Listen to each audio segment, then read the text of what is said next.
Hi everyone, NETFQ here.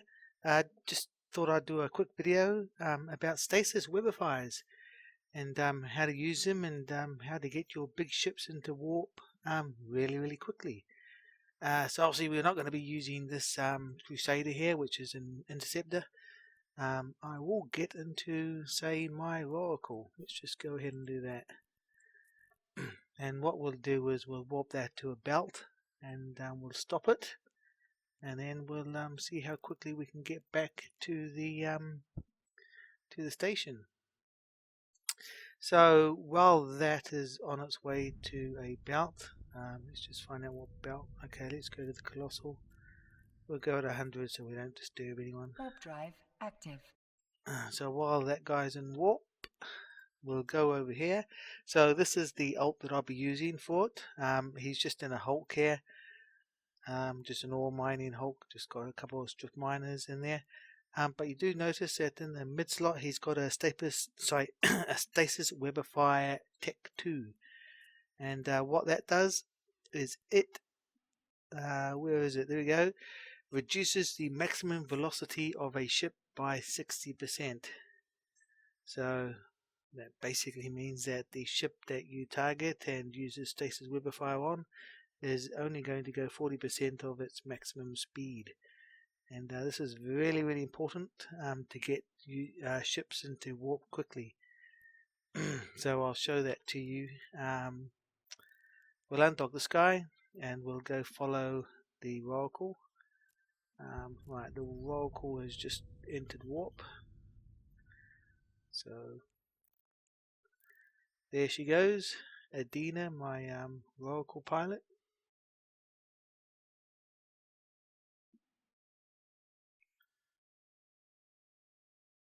And yeah, they are really slow.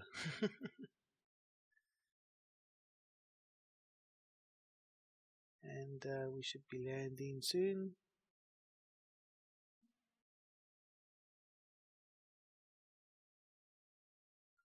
Oh, okay, a couple of people out here mining. What's that? 1, 2, 3, 4 oracles, and hell for support. Help clear out the rats and any bad guys that may want to come into the system. Yeah, nice looking ship. One of the things I am doing is going to be saving up for one of these. Very nice ship. It's a super carrier, Mimitar. Very nice ship. The hell.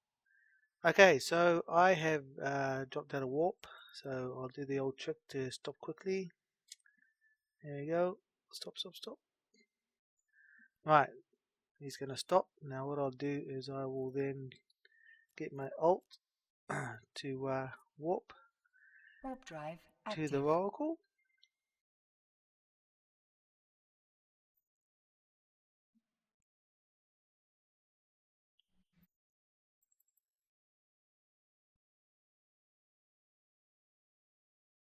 Actually make sure he's not pointing the way we want to go, just to make it a true test. The fact that you don't have to be even pointing the way that you want to go. Right, here we are, and there's my Oracle. So the first thing I need to do for this test to work is I will just target my Oracle with my Hulk. So I targeted it, and because I've got auto targeting on, the Oracle is doing the same, but I don't need to do that, so I'll just unlock my Hulk. Right, come on, stop. 0.9, 0.8. So I completely stopped just to make sure, you know, this is a good test of speed.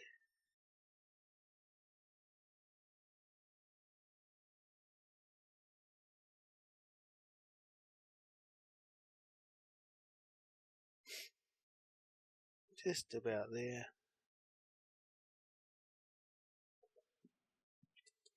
0.2,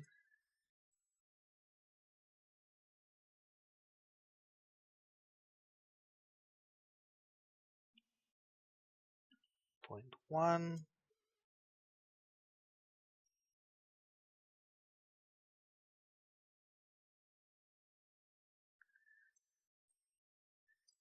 and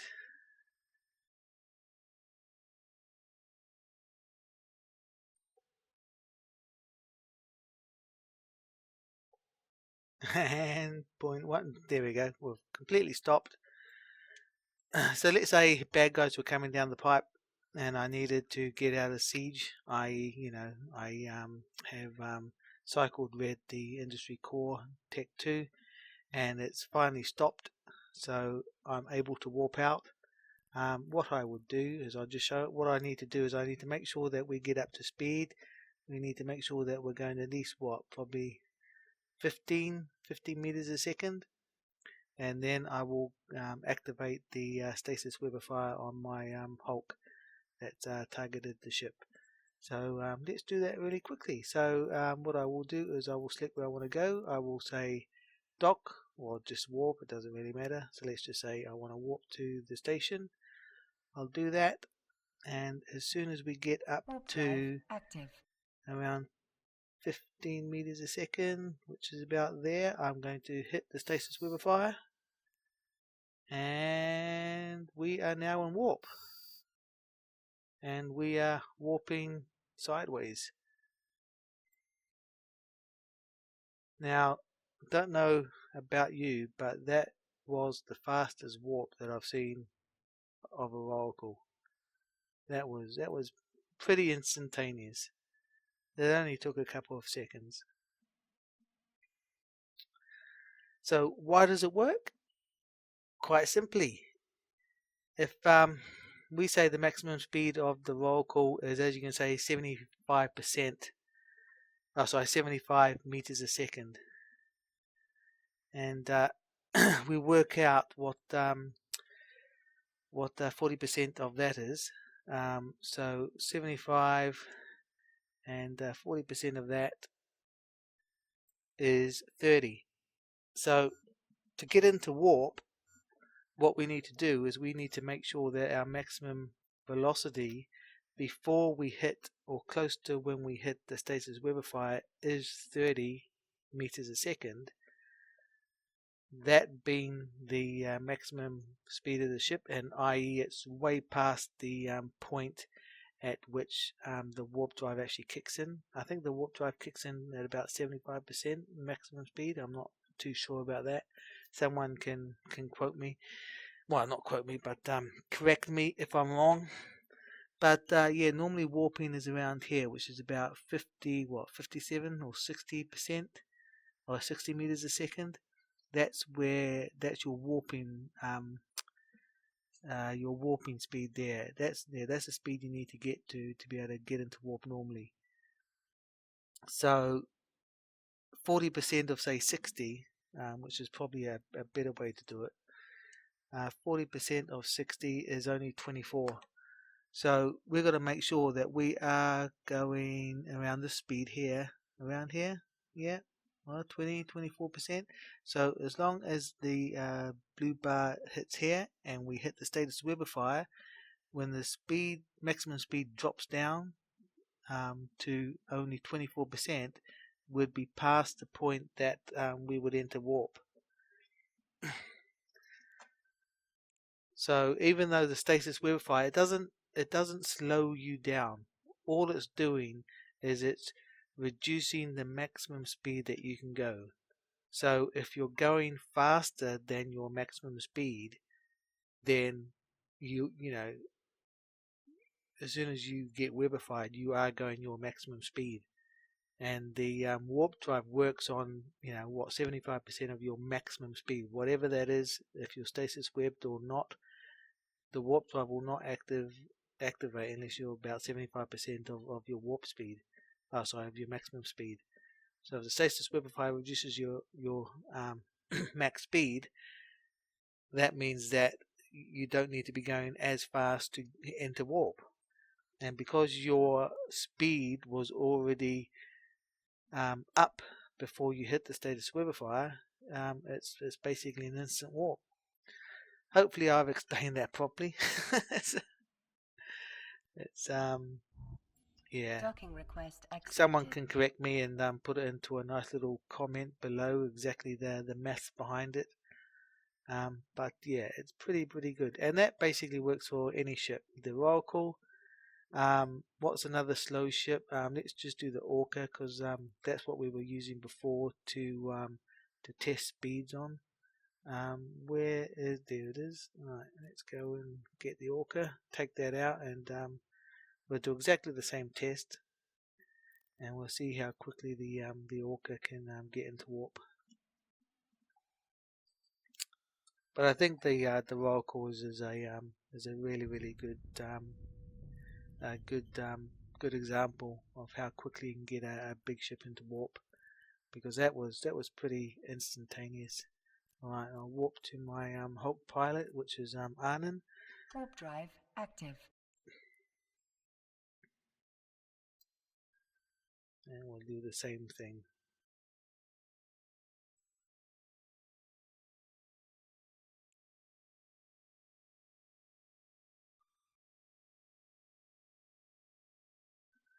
Slowing down.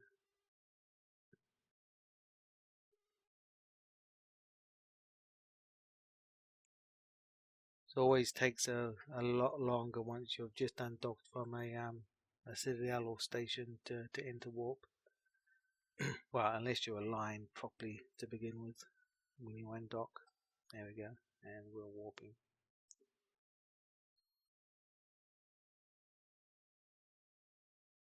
Very slow to get up to speed. 2 AU a second.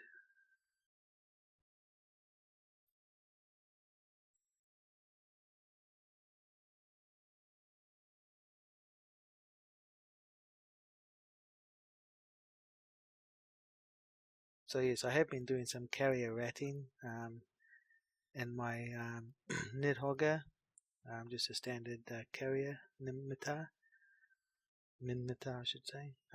Yeah, 33, 44, 40, and then I sort of stopped after that. So the last tick was a bit low because yeah, I didn't continue on doing sites, but that's pretty good. Yeah, pretty good ticks in the 40s. You keep it up, you'll be hitting 40, 44 ticks, which is pretty good going in a carrier. Right, so there's my Hulk. So what we'll do is we'll do the same thing. We'll come over to my Hulk. We will target the Orca. Alright, and we'll select going back home. We'll hit the dock button. Active. As soon as we get to, I think, the first bit there, which is about there, we'll hit the Stasis Webifier, which is now active, and we are in warp.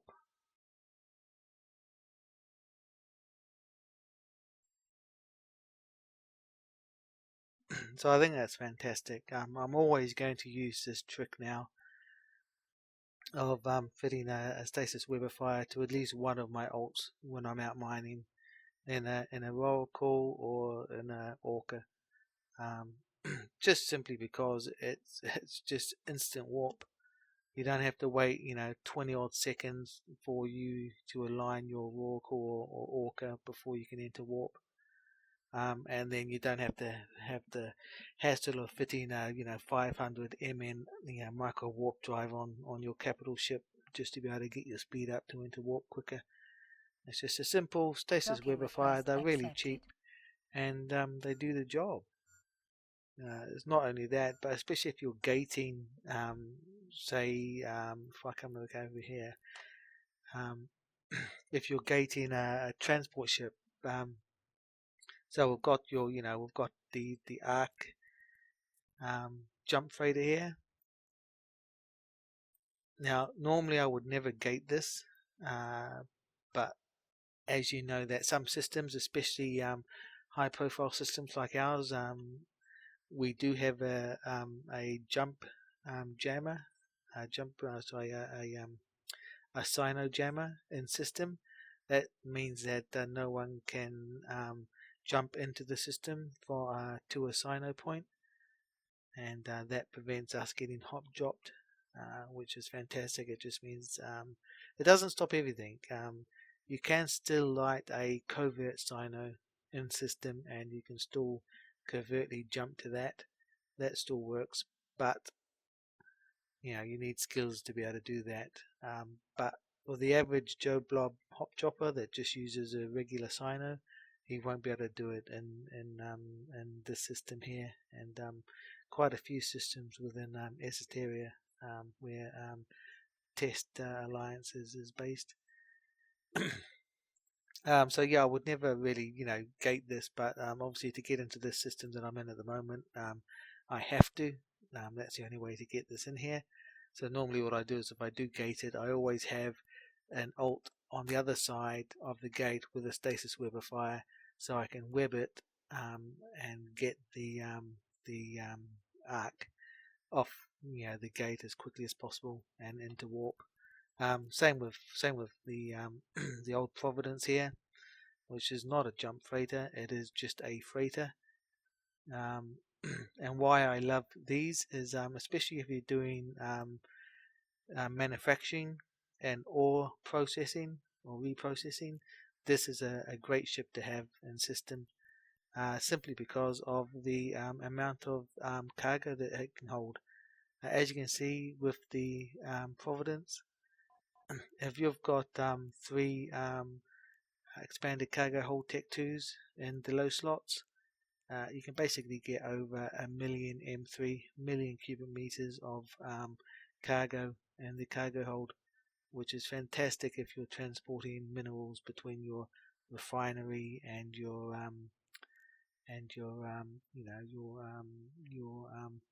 manufacturing plant. And speaking of refineries, we do have quite a few of them now. So Moose Army, we've got some down, and we have managed to do some moon mining. Well, not yet. We've got some chunks coming along, and it's just a matter of time before we can start mining the chunks. So first of all, we have our refinery. This is one of the big ones, the Tetara, which is the large refinery. Really, really, really big, and it looks it looks like a refinery. Really good, and we don't have this around the moon, simply because all we are is we're just using this as a reprocessing, just a refinery, just because of the bonuses that you get from it. When I, just my skills, I think I've got Tech 2, or not Tech 2, the level 4 skills in most of the ore reprocessing, and with the implant that I've got in my main character here, which is when it comes up, yeah, the this one, the RX-804, that gives you a 4% reprocessing yield increase. Well, I'm getting too far away from it. Yeah, so before with that I was getting about 84%, 85%, but now I get the yields up to about 89 point something percent. And if I did get the ore processing skills up to level 5, then that'll be about 90%, 92% reprocessing. So really, really good reprocessing in this big refinery here that we've got. It does look really, really good. So you can't really see it because of the sun. Yeah, that is a very, very sexy station. And I'll show you some of the other ones we've got. They are in the process of grabbing chunks of moon. So if I just warp to one now, we should be able to see it.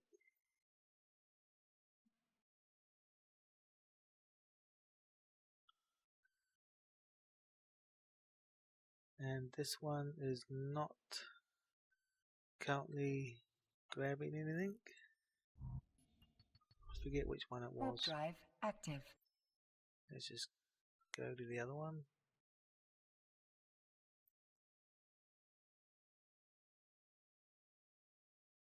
So these are the smaller ones, the ethanol ones.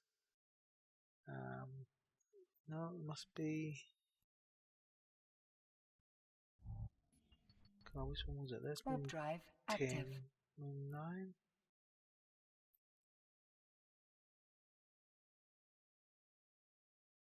Oh, here it is. Yeah, the moon. Let's just walk down to it so we can get a Warp better drive active. better look at it. Yeah, so as you can see, that's the crater that the chunk came out of, which is pretty impressive. And this is it here. Oh, still quite far away. No one's bothered to do another bookmark. But yeah, this bookmark was created by one of the cork mates when it just came out. So it was right on the moon chunk, so you could fly around the moon chunk, and it looked pretty impressive. That's probably going to take quite a while to get to. Oh, not that much. Oh, I think we can wait. But yeah, very, very impressive. Yeah, so that's a bit of moon that came off the moon, big chunk. And as you can see, there's craters on it and everything else. Very, very detailed, which is fantastic to see. It's yeah, I can't wait to see it explode. And of course, it has a great big ore around it, which goes all the way up to the refinery, which is just a standard what's that? Ethanol refinery, which is just a smaller one. It's just a regular standard refinery. And yeah, so I think that is probably going to take another 4 days or something to get up there. And once it gets up there, it'll be exploded, and then we'll be able to see what sort of ore we get from it. But I think that's very, very impressive. It is moving very, very slowly. You can detect it. Yeah, it's just a really, really good sight to see. And our ship is just about there. But anyway, so not really what I wanted to show you, but yeah, so Stasis Webifiers, they are fantastic active. bits of equipment, and you should, if you are out mining, you should seriously think about getting one and putting it on one of your autopilots, just to help your main, your main ship, if it's an Orca or even a porpoise. Well, a porpoise is warp pretty quickly anyway, so there's no point with that. But if you're out mining with a Orca or a Oracle, or even if you're just jumping a standard freighter around and you're having to gate it, then yeah, Stasis Webifiers are fantastic. They are not just for PvP. They are not just to slow ships down so you can shoot them. They really, really do help reduce the time it takes for larger ships to get into warp. So they are a benefit when you use them on friendlies. But anyway, just thought I'd show you that. It's yeah, it's a fantastic bit of kit. So yeah, until the next time, fly safe. Bye for now.